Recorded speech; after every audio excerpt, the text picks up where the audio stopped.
What's going on, everybody? It's Mel Schmiller Jr., Darkside of the Grill. I'm here with Canada Beef and the Make It Beef campaign, and today I'm going to show you how to break down a whole top sirloin primal cut into this.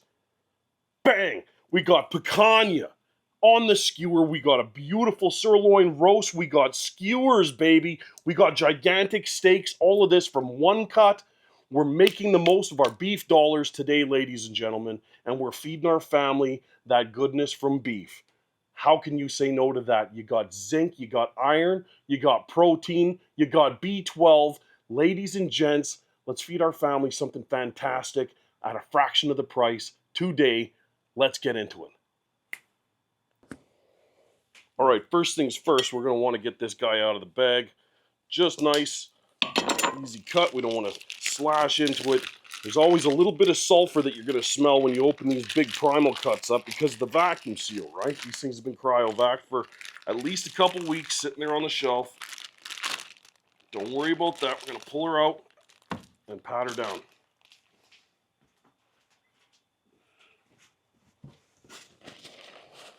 Get your trusty paper towels out there and just clean up that excess juice. Just like that. Well, we got some trimming to do with this one, don't we? Fantastic. Okay, so first and foremost, I want to get in here and I want to get that picanha. Where is she? There she is, right there. Take a look at that, sitting right on top, that nice fat cap. First thing we're going to do, get in there with our thumb. Just start peeling it away.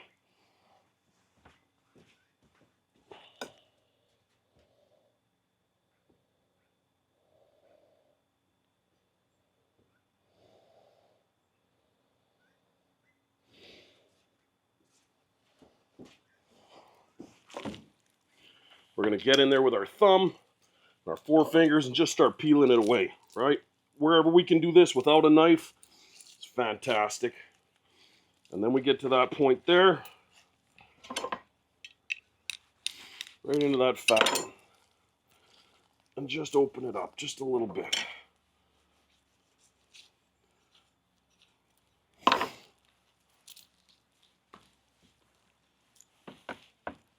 Oh, perfect. There we go. And then we just want to follow her down right there. Nice and clean. There she goes. Beautiful. Boom. Ladies and gents, there's our picanha.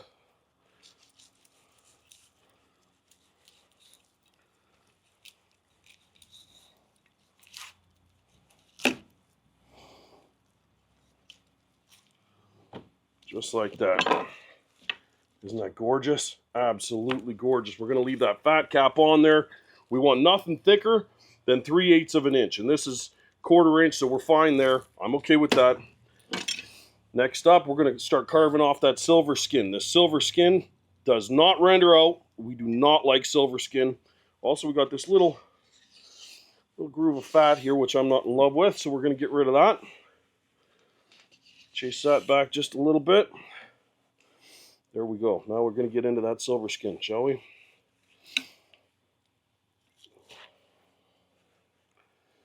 Now you're not going deep into the meat. See?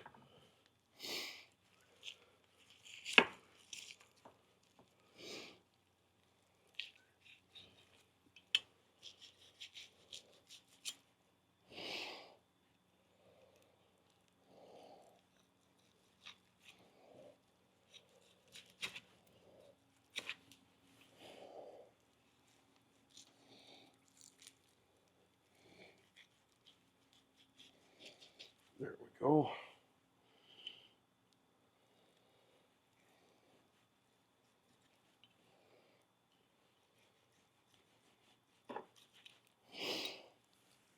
Just beautiful.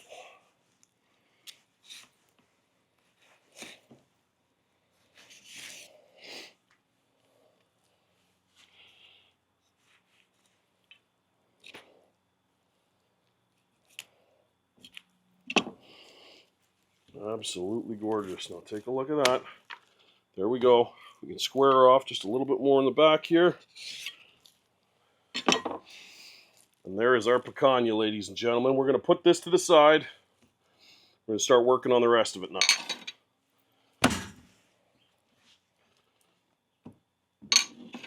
This beautiful thing here, we're going to get a roast. We're going to get some beautiful baseball steaks out of. Oh yeah. Now it's super important that you're constantly cleaning this fat all the time as you take this piece down piece by piece, cut by cut. Chase this fat so that you don't have to do it on smaller cuts. It's a lot easier to do on a bigger cut than it is chasing those smaller cuts.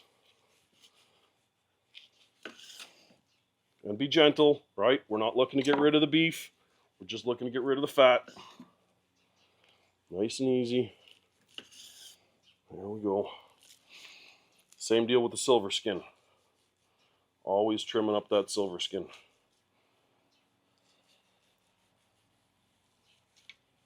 Just gorgeous.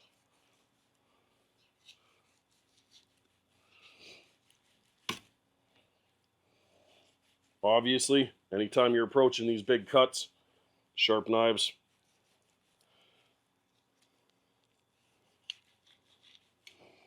to make this job a world easier.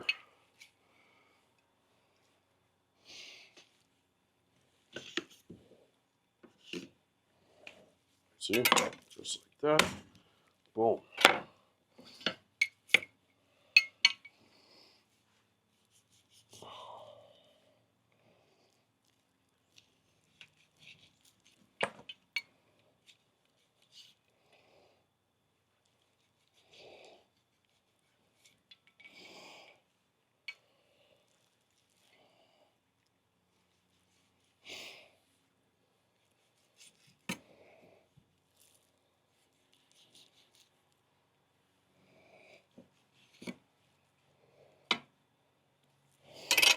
All right, there we go. We still want to keep some of that marbling in there, so don't be shy with that. Let's take a look and see what we got here. Beautiful piece of meat. This little tidbit at the end. Don't be too shy. Sometimes we'll be cutting pieces of beef off like this. I'm going to show you a little secret to those in a minute here. Now you see this right there? We got one flap coming right across the back. And like I said, anytime you can pull it with your fingers, do that. Definitely going to save on those cuts. Oh yeah, right there. This is going to end up being just a nice chunk to work with there. There we go.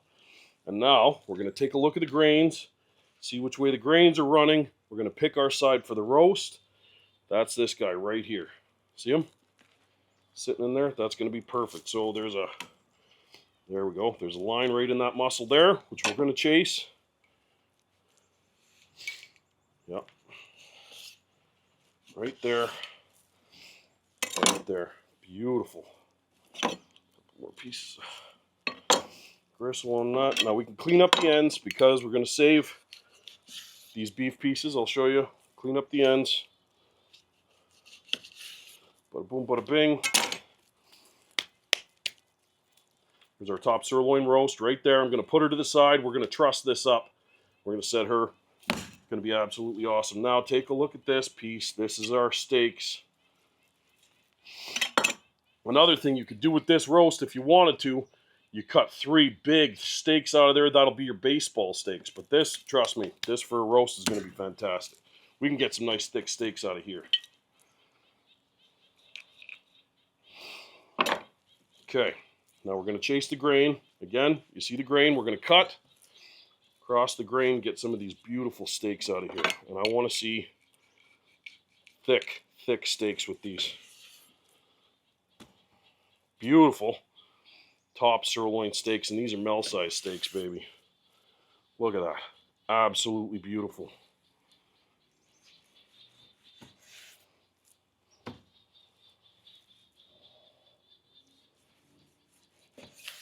Oh, gorgeous.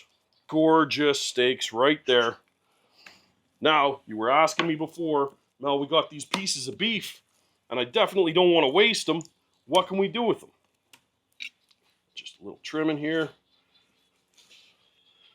Get some of that fat out of there. Now, with what I'm about to show you, that fat actually is going to help a little bit. So we're going to take these pieces right here. There we go. There we go. Cut that flap out. Boom. All right. Move these steaks to the side. Ready? Okay, Mel, what are we going to do with this? We're going to cut these beauties 1-inch cubes, baby. 1-inch cubes right there. This guy right down the line. Boom. Boom. Now, if you had a special marinade you wanted, you could definitely marinate these. Help break down those tissues a little bit. But ready for this? Especially if you're going over live fire. If you're going over live fire, this with those fatty chunks in there that I'm leaving, you should be trimming these out, right? These fatty chunks, you should be trimming these out, but I'm telling you, if you're cooking this over live fire, you ready for this? We're not wasting anything on this gigantic primal cut, baby. Nothing. These are going to be, and like I said, if you marinated these, even better. But these are going to be the best beef skewers or kebabs you have ever had in your life. Oh, man. Take a look at that. Like I said, we have wasted literally nothing. Nothing but a few pieces of fat, some sinew.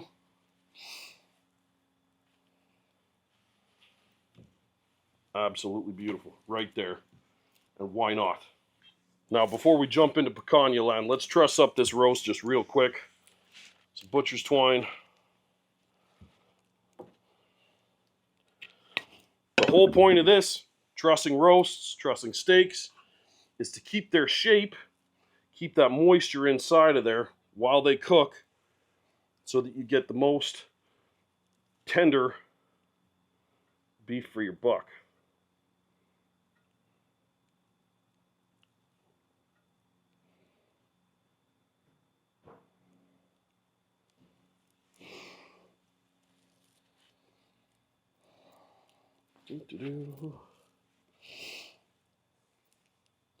Now there's a million different ways of doing this.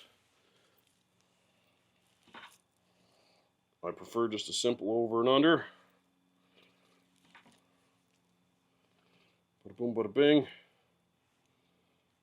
Right, nice and easy. Not too complicated. Not in the front. Not in the back.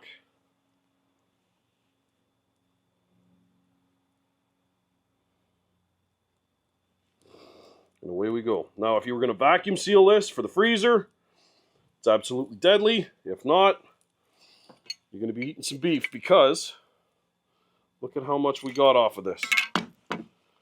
One simple cut. Look at that. Roast, skewers, 1, 2, 3, 4, 5 monster steaks. And now we're going to do the picanha, ladies and gentlemen. We've trimmed her up real nice. Everything looks fantastic. There's our V. There's our face, right? Going to use the blade, back it off, about 1/4 inch. There we go. Now the reason I'm cutting this into steaks instead of cooking this in a whole roast is because I'm going to do this classic Brazilian, Argentinian style, baby. This is a treat for you guys, and it's always a treat for me and my family. Take a look at this. Oh, one of the most beautiful cuts of beef out there. Mel's absolute favorite. Ladies and gents, the picanha. Let's get her skewered up. I'm going to cook one of these off for you. You guys are going to absolutely love it. And this is how I like to do my picanha on a skewer. These super skewers are absolutely deadly. Make sure you check them out. We're going to start from biggest to smallest. Makes it absolutely easy to cook. Make sure your skewers are sharp. And what we're going to do in a C fashion. Let me show you exactly what I'm talking about. Boom, in a C fashion. We want to keep that fat cap. That fat cap is going to leak that fat into the most tender of beef. The most tender of beef, that's the sirloin fat cap, top sirloin, coulette steak, or the picanha, baby. That's it, right there. In the fat cap, big C all the way around, and then you grab that other fat cap on the way out. Absolutely deadly.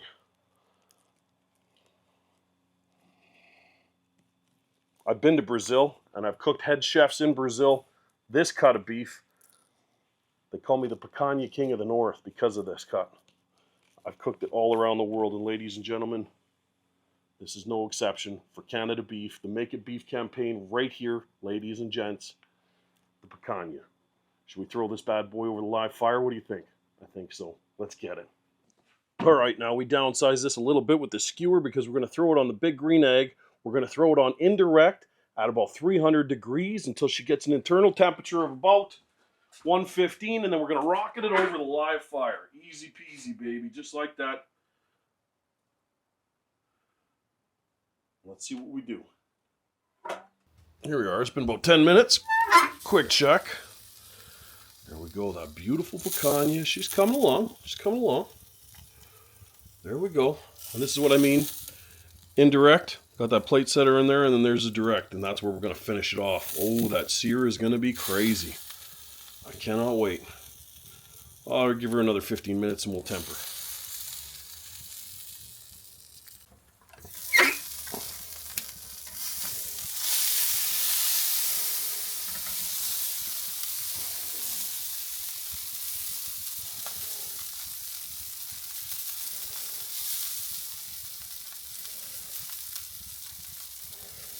$110.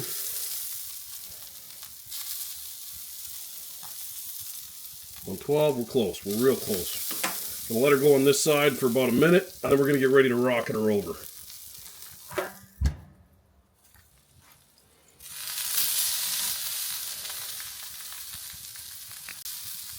All right, baby, let's go.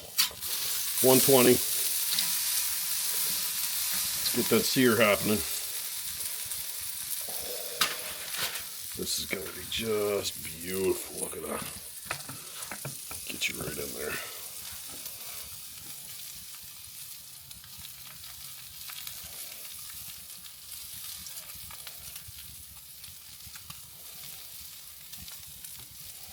There we go. Don't want to melt my camera.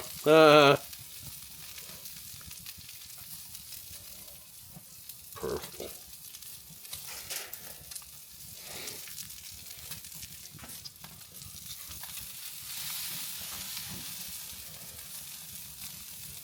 Now the important part with this, you're making a crust, you're also rendering out that fat cap. It's important to get that fat cap nice and crunchy on the outside, so this is the trick. Picanha needs fire. You can't have a good picanha without some good flame on it, baby. This is the absolute way to do it. We're building crust. We're going to take her up to about 132, 133, and then we're going to park it, let it rest for 15 minutes before we slice it up. But for now, let's get some flame shots for you.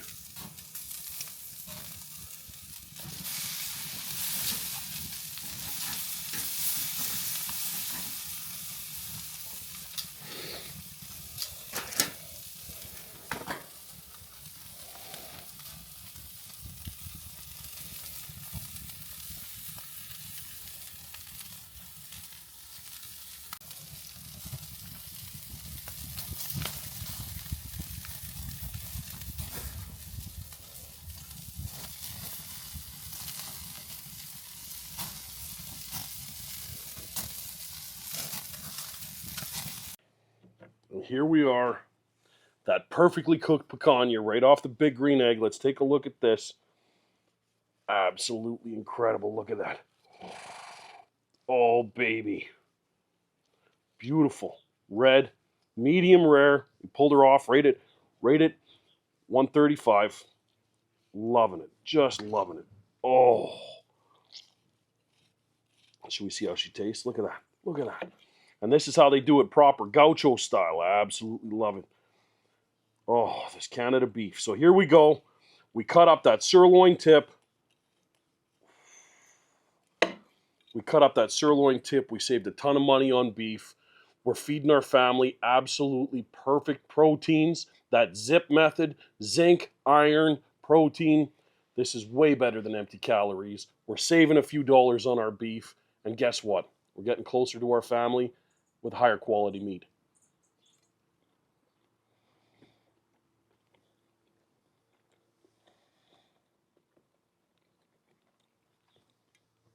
And that's it, baby. Absolutely incredible. Perfect top sirloin, picanha, done right in front of your eyes.